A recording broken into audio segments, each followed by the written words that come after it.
operating room and his own doctor's office. Well, hello, everyone. I'm James Dobson, and you're listening to Family Talk, a listener-supported ministry. In fact, thank you so much for being part of that support for James Dobson Family Institute.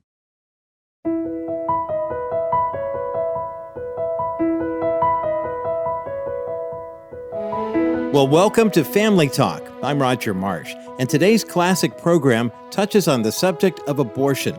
Therefore, before we get started, I want to mention that today's broadcast is not meant for younger listeners. Parental discretion definitely advised.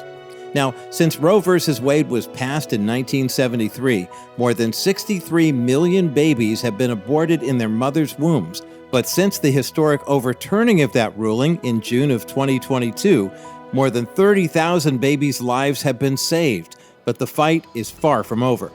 Our guests on today's program are Dr. Robert Jackson Jr. and his wife, Carlotta Jackson. In Dr. Jackson's second year of his medical residency, he was asked to induce premature labor for a woman who was 22 weeks pregnant. At that stage of development, a baby weighs about 1 pound and is about 11 inches long. Now, Dr. Jackson refused to assist in the abortion, but sadly, another doctor did not. Dr. Jackson remembers hearing the baby's cries before finally passing away. This horrific experience led him to become a voice for the voiceless and to defend the lives of the preborn. Currently, Dr. Robert Jackson Jr. is a Bible teacher and a family doctor with a career spanning over 35 years. He earned his medical degree from the Medical University of South Carolina. Dr. Jackson is also an author of the book entitled The Family Doctor Speaks, The Truth About Life, which he also discusses on today's program. Robert and his wife Carlotta have 9 grown children. Let's join Dr. James Dobson now and his special guests, Dr. Robert Jackson and his wife Carlotta Jackson, for this classic edition of Family Talk. Since the infamous Roe v. Wade decision by the U.S. Supreme Court on January 22nd, 1973, which legalized abortion for any purpose throughout 9 months of pregnancy. Many people don't know that. Nationwide, nearly 60 million children have been murdered in the United States. And I use that word advisedly. They have been murdered. And it doesn't stop there. Let me give you some statistics. Each year in America, we abort approximately 1.2 million babies. The highest year was in 1990, when 1.43 million babies were aborted. That was according to CDC. According to the National Right to Life, 3,000 children are killed every day, and some of them within 3 blocks of my house where a Planned Parenthood facility sits. In 2014, 24% of the women from ages 15 to 44 had an abortion. Can you believe that? 24%.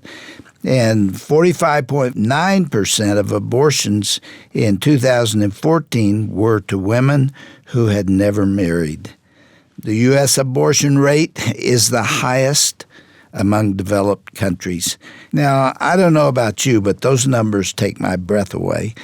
And we must stop at nothing to purge this evil from our culture and save the innocent lives that are now at risk. I mean, these are human beings at stake with infinite potential. Now, today you're going to hear from a family doctor who has fought for over 30 years in the operating room and his own doctor's office for the right for the unborn. His name is Dr. Robert Jackson Jr., and he is a practicing physician at Westgate Family Physicians in Spartanburg, South Carolina. He's come all that way, flew here to Colorado Springs to be with us, along with his wife, Carlotta, who is also joining us today. Dr. Jackson was honored by many groups through the years. He's been married again, I reference Carlotta, for nearly 40 years, and they have 9 children. Dr. Jackson, you obviously have a passion for unborn children and for life in general. What is the origin of that? What's the source of it? Have you always felt that way since you graduated from medical school? Well, that's a long story, Dr. Dobson. It's an interesting story. I have to admit that when I was in college and medical school, I was like a lot of Christian folks. I had a nonchalant attitude towards the abortion issue. But when I became a resident, as a family practice resident, several things happened in my life that propelled me into becoming a pro-life advocate. The first thing that happened is I was taking care of a woman in the middle of a miscarriage at the regional hospital where I was training. And as you know, most times when a woman delivers in a miscarriage, what's delivered is just a little bit of blood and tissue and nothing that's really definable as an infant. But this particular day, as I was taking care of this woman in the middle of a miscarriage, what was delivered into my hand was a perfectly formed little 12-week baby in an intact bag of water in the amniotic sac. And I was completely amazed to see this little 12-week baby, 3/4 the length of my hand, in this bag of water. And this baby was alive, Dr. Dobson, and moving in my hand, a perfectly formed miniature human being in my hand. The mother raised up, she saw her baby in my hand, and then all of a sudden the bag of water broke and that little baby just shriveled up and died in my hand. The mother began to weep, and I have to admit it drew a big sob out of me. Now, I held that over to the nurse, and I said, "What is that?" And she said, "Dr. Jackson, that's a baby." And I said, "That's what I thought." Because at that time, I had been doing a little bit of research, and I realized that there was an abortion clinic in Greenville, South Carolina, just 40 miles away from me, that was performing over 3,500 abortions a year on little children exactly that size and gestation. And that was very disturbing to me. What year would that have been? That was in about 1984 or 85, yes, sir. So Roe v. Wade had happened in 1973. Yes, sir. Did that have an impact on you? When Roe v. Wade happened, I was a high school senior, and it really had no impact on my life at that time. Nobody was talking about it, no discussion. It just went right past me. Let me tell you what it did to me. I was at USC School of Medicine. I was a professor of pediatrics, and I was driving home. I was on the freeway in Los Angeles. I remember exactly where I was, and I was listening to the radio when I heard about Roe v. Wade. And I was deeply affected by it because I knew it meant millions and millions of children would die. And I gasped when I heard it. I didn't even know that the Supreme Court was about to issue such a decision. And I thought, well, I can't wait till Sunday to see what my pastor says about it. And Sunday came and went, and he didn't say anything about it. He was a good, godly man, a great pastor. Yeah. But he did not mention it, nor did the pastors of surrounding churches. It was like it didn't happen.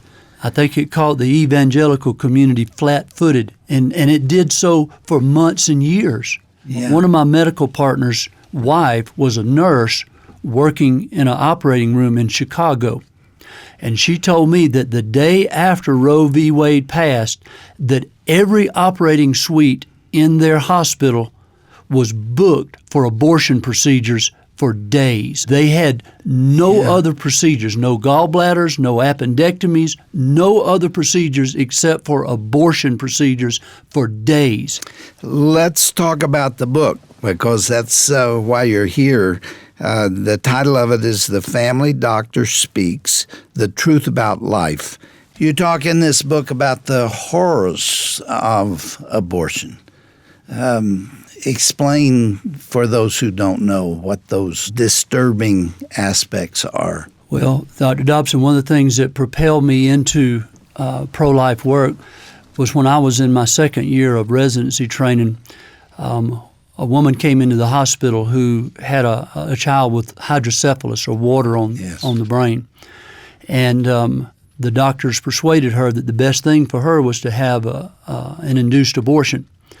I was asked to give a prostaglandin suppository that would induce abortion, and I of course, declined to do that. Another doctor came into the hospital to give that prostaglandin suppository, and overnight she went into labor, and she delivered a 22-week prematurely born infant that was wrapped in a cold, wet towel and laid in a metal basin and abandoned to die. It took several hours for that little child to die. I remember walking through the 5th floor of that hospital on the labor and delivery floor and hearing that little baby crying as it was giving its last gasping breaths before it died. Alone, abandoned. The mother was across the floor and across the hall, and she was wailing. I remember going through by the nurses' station, and there were 3 nurses in there hugging each other and weeping.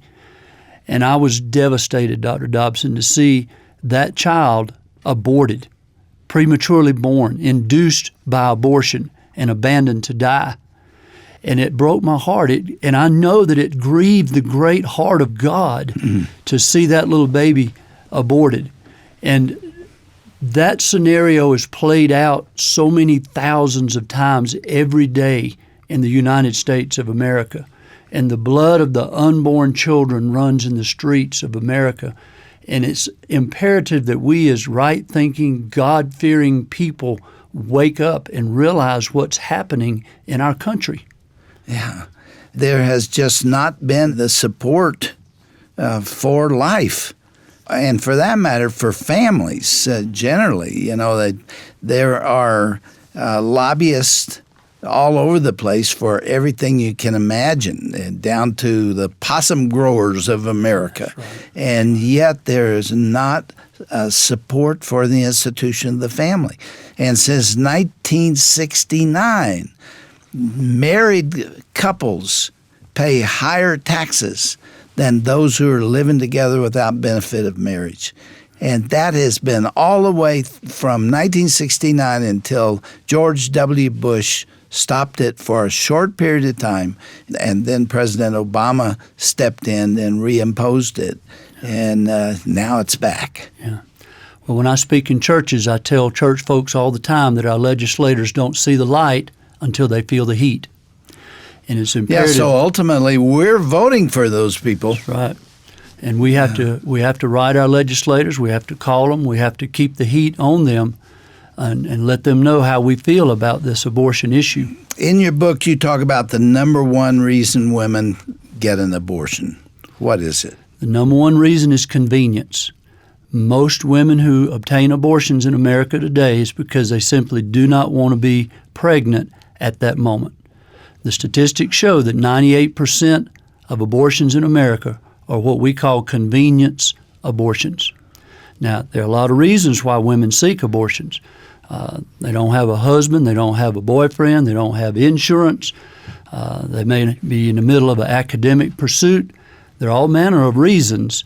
And in fact, I'm sympathetic to those women. I am. Sure. I'm sympathetic. And I know you are too. I face all of those in my medical practice in the last 35 years.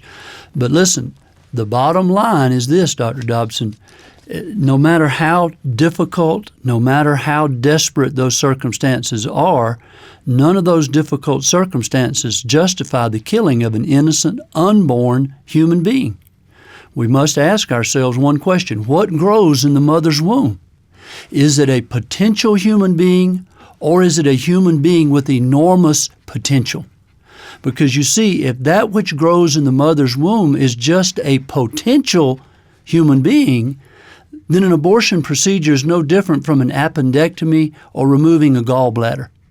But listen, if that which grows in the mother's womb is a human being with enormous potential, created in the image of God, special in God's economy, one for whom the very Son of God died on a cruel Roman cross, then none of us should lay our head on the pillow any night until we have satisfied our conscience that we have done everything within our personal resource to stop what amounts to the wholesale slaughter of innocent, unborn human beings. Dr. Jackson, do you speak as candidly to a woman who comes to you and asks for your opinion? I do, sir. I tell them the truth. Has that brought great heat on you and criticism? It can, but most of my patients know who I am. They know where I come from. They know what I stand for. And so, the Bible tells us that we should speak the truth in love. And balancing that is a difficult thing for all of us. Only Jesus did it perfectly, and you know where that got him. He ended up on the cross. Yes. You see. And so there's always complications in life when you and I speak the truth in love. Is there any legal reason you can't talk about that openly? No, sir. Not as a private physician in my own private office. I have the free speech right of any American to speak the truth, and it's my obligation to do so in love and to balance truth with love. Listen, if we only speak the truth without love, then we come across as condemning. But if we only are loving towards folks without telling the truth, we're compromisers. Yeah. And it's our obligation to balance truth and love. All right, let me interplay with you, and I'll be the woman in this situation. Doctor, you don't understand. I'm not married. The man that got me pregnant is gone, long gone, and he didn't want anything to do with it or with me. And I don't have the money even to raise a child. I just can't do this. Yes, ma'am, I understand that your situation is difficult, but you're forgetting the life of the unborn child that's in your womb. There's a child there that's living and active, and that child has a right to life just as much as you have a right to pursue the interest of your own life. And we have an obligation to protect the life of your unborn child. And besides, but that's only a blob of tissue. That's not a real human being yet. He's a potential human being, as you said. No, ma'am, I beg to differ. The child within you as a human being has a beating heart. From the time he's 21 days of age, that child has a heart that's beating. And from 7 weeks of age, we can measure your baby's brain waves.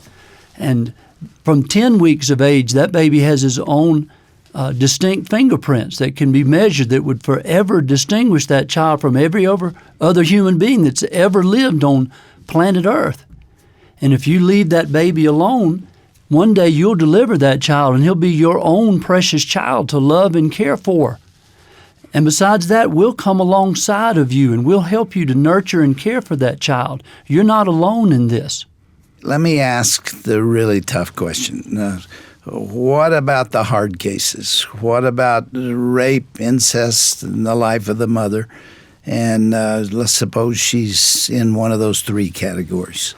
Well, Dr. Dobson, I've faced all of those in the last 35 years, and those are hard cases. And first of all, understand that hard cases do not make good law. They don't make good case law, and all lawyers know that. But I've had patients come into my office that were victims of rape and victims of incest. And, of course, I've had handicapped children of my own. I have 2 handicapped children. And folks need to understand that handicapped children are special, and they deserve special protection, and they need lots of love. When I was a resident at the hospital many years ago, I stood at the window to the newborn nursery one time, and I saw a man and his wife standing there looking at a special needs baby that was their own child. And he embraced his wife, and he looked at that special needs baby, and he said to his wife, "Darling, this one's going to need a lot more love than all the rest." That's what it comes down to, isn't it? It does. And I stood at a window with my wife many years later and looked at my little Downs boy through that glass, and I remembered what that man had said 20-something years before. And I looked at my little Downs boy and I said to my wife, "This one's going to need a lot more love." And he did. He had heart trouble. He needed heart surgery. Our home was like an ICU for many months as we cared for Thomas, our little Downs boy. And he needed a lot more love. But you know what? he gives us a lot of love now. I bet he does. There's no love like the love from a Down's child. Those are some of the most wonderful, loving people on the face of the earth. We call Thomas the professor because he came to teach and not to learn. And he has taught us and our family what it means to love someone unconditionally, expecting nothing in return, because I've never heard Thomas say, I love you. He's what we would call a nonverbal Down's child. He has some words, but very few. And I've never really heard him say, I've heard him say his name maybe twice. That's it. He's what's called a trisomy 21, Yes, sir. which is a classical Down's Yes, child. sir. Yes, sir. Yeah. But you know, Dr. Dobson, Jesus said he did not come to be served, but to serve and to give his life a ransom for many. And Thomas has taught my family how to be a servant like Jesus was a servant. And I know lots of Christian adults who've never learned how to be a servant. Yeah, Carlotta, did you have an amniocentesis to tell whether or not you were carrying such a child? No, sir. When I was 14 weeks pregnant with Thomas, I had an ultrasound, not because we wanted to know the sex. We didn't want to know the sex. With 9 babies, we like some surprises, so we wanted to wait till he was born to see what his sex was. But we did have an ultrasound at 14 weeks so that we could tell our parents that everything was fine, because I was 44 years old. And so we were able to tell them the ultrasound looked good. No one picked up on the fact that he was Downs on that early ultrasound, and we never had another one. You could have known if you'd wanted Probably, to. Yeah. if I had had a later ultrasound, but we did not want to. God bless you for not doing that. Yeah. Why put yourself under that kind of pressure? You accept Sure. what's there. Why would I do that? We weren't going to abort him. And I hear a chorus of people out there coming back at us through these microphones saying, easy for you to say. Right.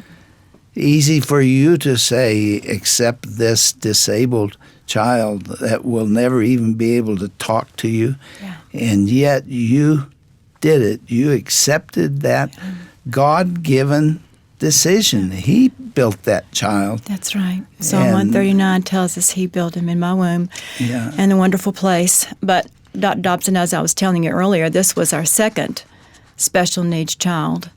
And our first one was actually sicker than the Downs child. He had laryngotracheal bronchomalacia, which is a floppy airway. He had a tracheostomy for 1.5 years, and he was on a respirator for almost a year in our home. We had nurses at night coming Is to he our still house. living? Yes, he's still living. He's 23. So I was telling you that whenever he was born, we really didn't know that he even had a problem. And so his problem slowly unfolded, and I did not have the consternation that I later had when Thomas was born. This was John Carlotta, Richard. I have to stop you because we're out of time. But Okay. if you'll stay with us, we will do another program and hear the rest of your story. Okay, Is that sure, okay? sure. Dr. Jackson, thank you for coming and for taking a stand for life. The title of your book, The Family Doctor Speaks, The Truth About Life, Robert E. Jackson, M.D. Thank you for this book. We'll talk some more about it next time. Thank you, sir, Dr. Thank Dobson. you, Dr. Dobson. Thanks for being with us.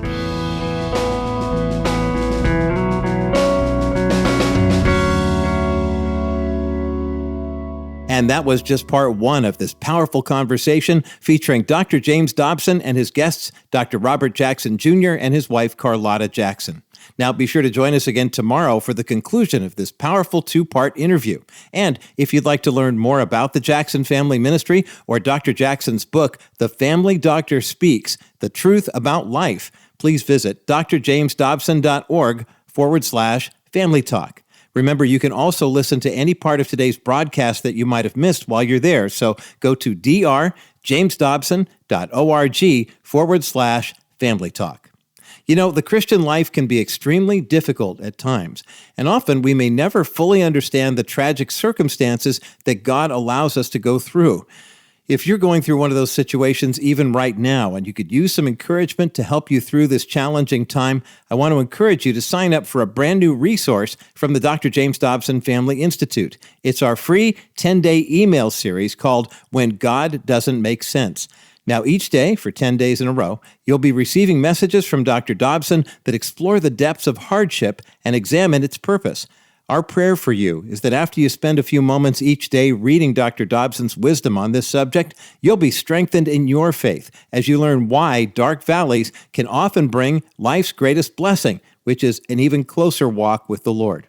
Now, we have a special URL for you to sign up for this 10-day series. Just go to drjamesdobson.org/when God doesn't make sense. And I should point out that you don't have to put an apostrophe in doesn't. So again, that's drjamesdobson.org/when God doesn't make sense series. And also, by the way, if you'd like to order a copy of Dr. Dobson's book featuring that same title, all you have to do is visit drjamesdobson.org/family talk. I'm Roger Marsh, and from all of us here at the Dr. James Dobson Family Institute, thanks so much for making Family Talk a part of your day. This has been a presentation of the Dr. James Dobson Family Institute.